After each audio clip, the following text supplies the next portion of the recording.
आप देख रहे हैं alpha defence. Alpha defence Hindi में आपका स्वागत है। आप हमें ज्वाइन कर सकते हैं सोशल मीडिया पर, फेसबुक, इंस्टाग्राम, ट्विटर और इंग्लिश व्यूअर्स हमें ज्वाइन कर सकते हैं अल्फा डिफेंस इंग्लिश पर। आइए शुरू करते हैं आज का वीडियो।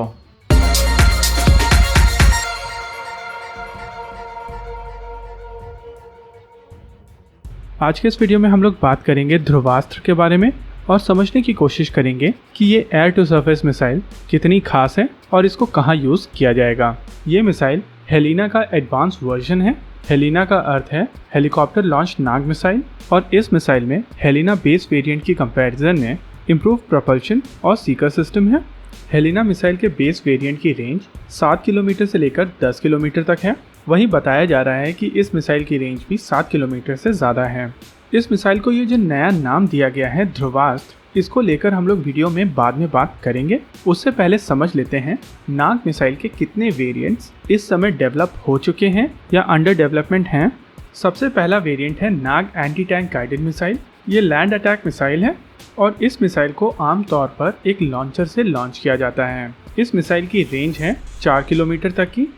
इसी मिसाइल को हेलीकॉप्टर से लॉन्च करने के लिए मॉडिफाई किया गया था और ये मॉडिफाइड मिसाइल हेलिना कहलाती है, जिसमें हेली का अर्थ है हेलीकॉप्टर और नाग का अर्थ है नाग, यानी कि helicopter launch Nag, in short Helina. Nag missile का एक और वेरिएंट बनाया जा रहा है और ये वेरिएंट मैन पोर्टेबल होगा, यानी कि सोल्जर अपने कंधे से इस मिसाइल को फायर कर सकेगा।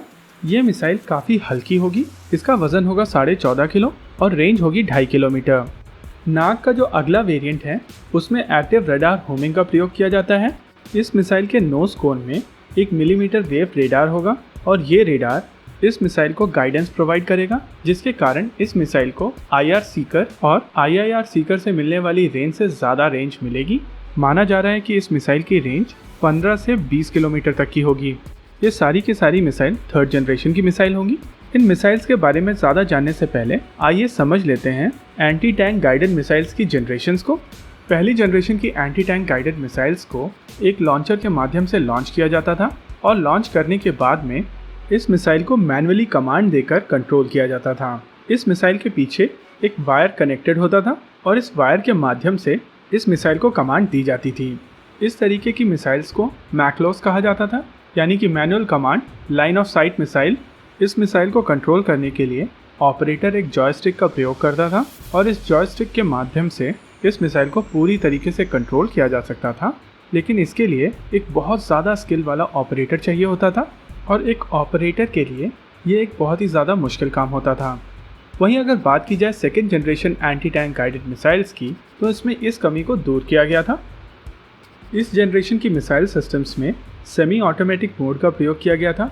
यहाँ पर ऑपरेटर को जॉयस्टिक की मदद से इस मिसाइल को गाइड करने की आवश्यकता नहीं थी।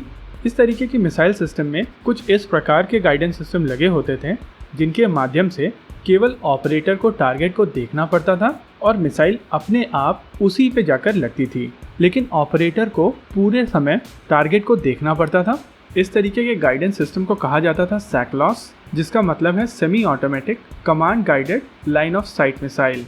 लेकिन 1st और 2nd जनरेशन दोनों में ऑपरेटर को अपनी जगह पर रहना पड़ता था। जब तक ये मिसाइल अपने टारगेट पर जाके नहीं लगती थी, तब तक ऑपरेटर वहाँ से नहीं हिल सकता था और इसी वजह से ऑपरेटर बहुत ज़्यादा वल्नरेबल हो जाता था। और एक नई तरीके की टैक्टिक्स फॉलो की जाने लगी थी कि जहाँ से फायर आता था वहीं पर फायर किया जाना शुरू कर दिया जाता था, जिससे ऑपरेटर का बचना बहुत ज़्यादा मुश्किल हो जाता था। ये चीज़ हेलीकॉप्टर लॉन्च मिसाइल्स में भी होती थी और अगर anti tank guided missile helicopter से लॉन्च की जाए तो वो अगर एक टैंक को उड़ाती थी तो बाकी दूसरे टैंक्स इस हेलीकॉप्टर को टारगेट करना शुरू कर देते थे और इसीलिए 3rd जनरेशन मिसाइल्स बनाई गई। इन 3rd जनरेशन में fire and forget method use किया गया था। इन मिसाइल्स में आगे की ओर एक सीकर होता था और ये सीकर अपने टारगेट के ऊपर लॉक हो जाता था, जिसके बाद ऑपरेटर अपनी जगह से बड़ी ही आसानी से मूव कर सकता था और अब ऑपरेटर बिल्कुल भी वल्नरेबल नहीं रहता था। इन मिसाइल्स में एक और फंक्शन ऐड किया गया था जिसको कहा जाता था सॉफ्ट लॉन्च। इस सॉफ्ट लॉन्च की मदद से मिसाइल को पहले लॉन्चर से पुश किया जाता है और उसके बाद थोड़ी दूर जाकर बूस्टर स्टार्ट होता था। 3rd जनरेशन के बाद में एक मार्केटिंग जनरेशन भी आई है जिसमें कंपनियां अपनी मिसाइल्स को 5th generation, 4th generation, 4.5 generation कह रही हैं, लेकिन एसेंशियली ये मार्केटिंग है। ध्रुवास्त्र में हाई एनर्जी प्रोपल्शन सिस्टम लगा हुआ है। इस प्रोपल्शन सिस्टम में 2 स्टेजेस होती हैं, पहली बूस्टर स्टेज और दूसरी सस्टेनर स्टेज। बूस्टर फेज इस मिसाइल को शुरुआती बूस्ट देता है और उसके बाद सस्टेनर इसको सस्टेन करता है। हेलिना की तुलना में इस मिसाइल सिस्टम की थ्रस्ट वेक्टरिंग थोड़ी अलग है। आमतौर पर मिसाइल्स थ्रस्ट वेक्टरिंग की मदद से अपनी डायरेक्शन चेंज करती हैं और हवा में मनूवर करती हैं। शुरुआत में इस मिसाइल में फ्लेक्सिबल नोजल थ्रस्ट वेक्टरिंग का प्रयोग किया गया था, लेकिन अब इसमें जेट वेन कंट्रोल का यूज किया गया है। इस डिफरेंस को समझने के लिए आइए समझते हैं थोड़ी सी फिजिक्स। नोजल थ्रस्ट वेक्टरिंग को लेकर एक रॉकेट की मूवमेंट और मनूवर 3 चीजों के ऊपर डिपेंड होती हैं। पहली थ्रस्ट पे, दूसरी सेंटर ऑफ ग्रेविटी पर और तीसरी इसकी सेंटर लाइन पर। इस रॉकेट की सेंटर लाइन, थ्रस्ट लाइन और गिम्बल एंगल के ऊपर डिपेंड होती है। गिम्बल एंगल का अर्थ है आपके रॉकेट की एक्सिस की तुलना में ये रॉकेट का जो नोजल चेंज हुआ है उसकी एक्सिस के बीच में ये जो नया एंगल है इसको गिम्बल एंगल कहते हैं। स्क्रीन पर ये एंगल A से डिनोट किया गया है और अगर गिम्बल एंगल 0 है तो ये रॉकेट सीधा जाएगा, लेकिन अगर ये एंगल A है यानी कि गिम्बल एंगल 0 के अलावा कुछ और है तो इस रॉकेट की सेंटर ऑफ ग्रेविटी चेंज होगा और इस चेंज का कारण होगा टॉर्क। आइए समझते हैं टॉर्क इक्वेशन को। अगर टॉर्क को कैलकुलेट किया जाए तो ये ऑब्जेक्ट की रेडियस, उस पर अप्लाई होने वाली फोर्स और साइन थीटा यानी कि जो एंगुलर चेंज हुआ है उसका प्रोडक्ट होता है। लेकिन ध्रुवास्त्र में ये जो नया सिस्टम यूज किया जा रहा है यानी कि जेट वेन कंट्रोल, इसकी मदद से अब आपको मिसाइल के नोजल को मूव करने की आवश्यकता नहीं है। ये जेट वेन कंट्रोल मूवेबल होते हैं और इनके वजह से आप रॉकेट के जेट को चेंज कर सकते हैं। जैसा कि अभी आप अपनी स्क्रीन पर देख रहे हैं, ब्लू पॉइंटर से जो ये वेन्स पॉइंट आउट की गई हैं, ये लेफ्ट और राइट मूव करती हैं, जिससे इस मिसाइल के जेट फ्लो में चेंज आता है और थ्रस्ट वेक्टरिंग अचीव की जाती है। एरो इंडिया 2017 के दौरान हेलिना मिसाइल के लॉन्चर को प्रदर्शित किया गया था। ये ट्विन रेल लॉन्चर्स थे और इस लॉन्चर का नाम ध्रुवास्त्र बताया गया था। लेकिन मार्च 2018 में पार्लियामेंट में जो रिपोर्ट प्रस्तुत की गई थी उसमें ध्रुवास्त्र को एयर टू ग्राउंड मिसाइल बताया गया था। पिछले हफ्ते जो टेस्ट हुआ था वो एक एंटी टैंक गाइडेड मिसाइल का टेस्ट हुआ था और इसमें एक सिंगल लॉन्चर का प्रयोग किया गया था।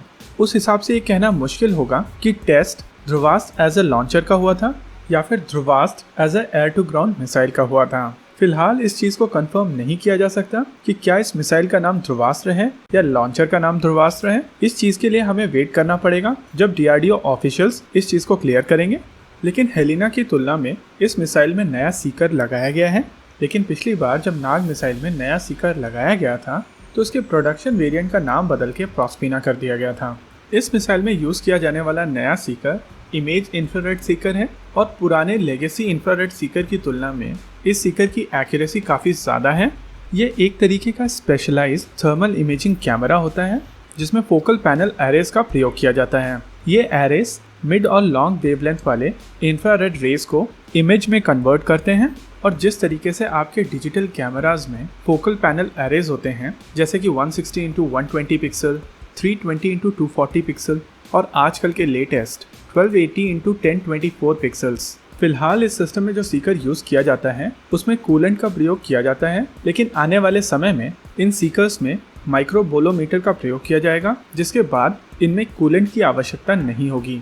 इस मिसाइल के टेस्ट की जो फुटेज आ रही है उसमें आपको 2 तरीके के टेस्ट दिखाई देंगे। पहला डायरेक्ट टेस्ट जिसमें मिसाइल डायरेक्टली फायर की गई है और ये एक फ्लैट ट्रेजेक्ट्री में अपने टारगेट के ऊपर चली जाती है। वहीं दूसरी ओर जो दूसरा टेस्ट था उसमें टॉप अटैक टेस्ट किया गया था। टॉप अटैक का अर्थ है मिसाइल अपनी ट्रेजेक्ट्री से ऊपर जाती है और बाद में टारगेट को उसके ऊपर से जाके अटैक करती है। ऐसी ट्रेजेक्ट्री के अटैक के कारण आमतौर पर टैंक्स के ऊपर यानी टॉप पर जब अटैक होता है तो वहां पर टैंक बहुत ज़्यादा वल्नरेबल होता है। ऐसी ट्रेजेक्ट्री एंटी टैंक मोड में बहुत ज़्यादा इफेक्टिव होती है। अब आपको छोड़े चलते हैं इन टेस्ट के वीडियोस के साथ में।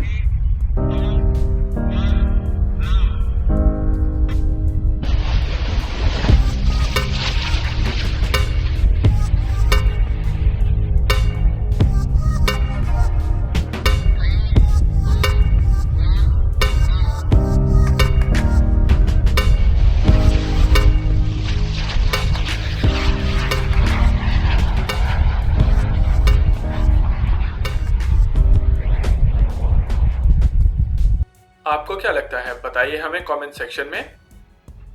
आगे आप कौन सा वीडियो देखना चाहते हैं बताइए हमें कमेंट सेक्शन में। वीडियो को अंत तक देखने के लिए धन्यवाद।